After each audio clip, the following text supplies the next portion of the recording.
reer Burco aad baan isugu qabsanay 7 casho u dambeysay waxa doontaan baa lahaydeen imay damqeynin imay dhibaynin waayo waxaan ogaa inaan go'aan isku mid ah oo qof kasta uu siman yahay aanu sideyno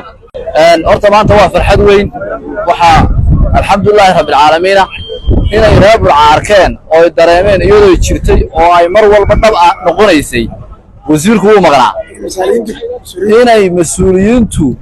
iyo dadka aad u bixiseen masaakiin dadku waa isku wada mid oo ilaahay agtiisa qof kasta waa qof ilaahay abuurtay inay ka siman yihiin dawladda dhexdeeda ama dawladda hoose dhexdeeda in loo siman yahay laakiin qofka muwaadinka ah ama mas'uul ha ahaado ama madax ha ahaado ama mid kale ha ahaado waxa xaq ah in la sugo inta uu imanayo meeshiisa oo isagu furfurto waa tusaale nool la xajecladii uu lahaa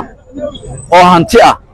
oo taa arkaysan lagu sheegay in 45 sano dhisnayd runtii in la burburinayo wuxuu baan anigu leeyahay reer Burco aad baan isugu qabsanay 7 casho u dambeysay waxa doontaan baa lahaydeen imay damqeynin imay dhibaynin waayo waxaan ogaa inaan go'aan isku mid ah oo qof kasta uu siman yahay aanu sideyno quraan Jubbaland qof kasta ha sii furfurto